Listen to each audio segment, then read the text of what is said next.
The idea of passive and active audiences is generally applied to media speaking about the news. Though semi-recently, the film world has adopted this lingo to talk about how people view films.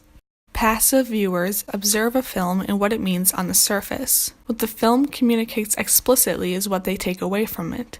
People who are passive viewers would think the theme of The Green Mile is that death row is a bad place to be, or that The Truman Show warns about hidden cameras. Meanwhile, active viewers create meaning by forming their own opinions and interacting with the medium. They can apply the film and its meaning to other situations, including their personal ones. Most of the time, active viewers appreciate a good film a great deal more.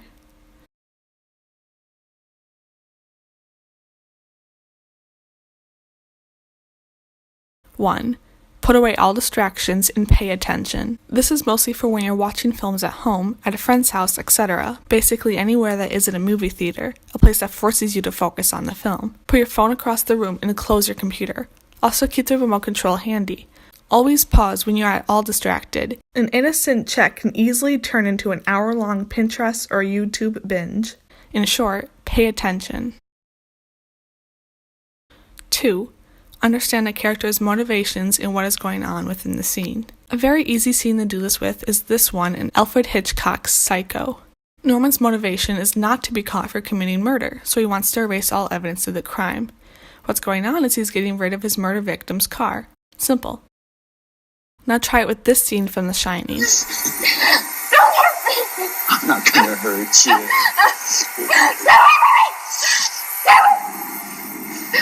We can assume that Wendy's motivation is to save herself. To do so, she is swinging it back toward Jack off.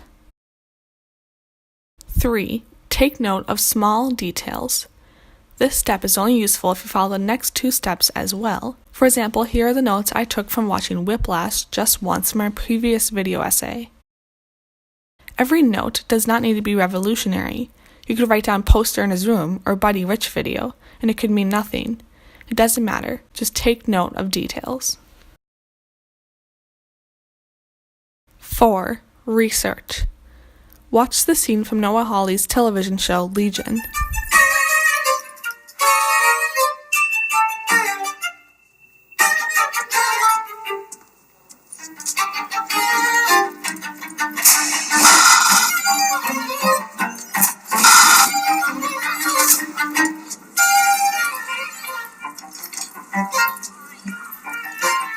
You may take note of the unusual name or the odd layout of the building, but you don't know if it actually means anything until you start your research and find this video by the New Rockstars on YouTube. What is Legion? Legion Episode 1 Breakdown and Analysis.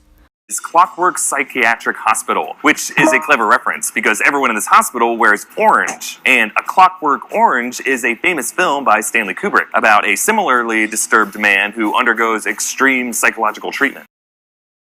And really, if you're looking closely, Kubrick is a huge influence on this episode. Now, this may just be a coincidence, but I think the circular design of this hospital room with the sterile white surfaces and artificial light and a central part, and the way David initially spins around it, it feels like it's all meant to evoke the famous jogging shot in Kubrick's 2001: A Space Odyssey. Obviously, Stanley Kubrick must have a huge influence on the show. Now you, as a viewer, can find further references to him and try to see how this affects the story and/or the theme the show has.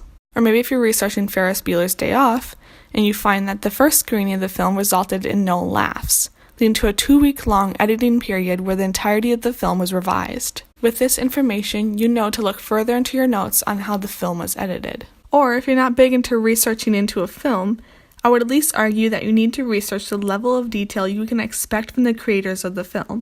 The sense you take out of your notes will be very different depending on if you watched a Stanley Kubrick film versus a John Hughes one. In illustration, let's say you had the knowledge that Edgar Wright directed Shaun of the Dead, which starts with the famous walking scene that foreshadows the entire movie. When you watch Wright's Baby Driver, you may realize that this walking scene may have some foreshadowing as well. In reality, this step can take place before you see the film, as long as you're careful of spoilers. But remember, do at least a little research. 5. Reflect on your notes and the theme. Let's say that you took note of some strange lighting choices while watching Schindler's List. For example, in this scene, Schindler's face is half lit and half dark. Seeing as the majority of the film has balanced lighting, this is most likely purposeful. Through some reflection, we can see that the lighting matches the questions we have about Schindler. Is he a good man who wants to start a business to save lives, represented by the light side, or is he doing it to make a profit, represented by the dark? Later on, a somewhat random bright light shines when Schindler first reveals his intention to save lives in this scene.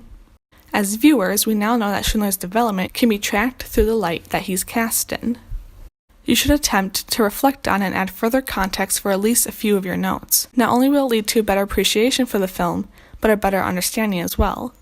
At the end, try to see how these affect the theme that the film is communicating and try to put this into words. But make sure that it is not specific to the situation the movie sets up. In other words, make sure that the lesson can be applied to your own life. You'll be more engaged as you grow with the characters, both in your skill as an active viewer and as a person. Being an active viewer will give a whole new meaning to your viewing experience. Oftentimes, you may find that interacting with the film completely changes it.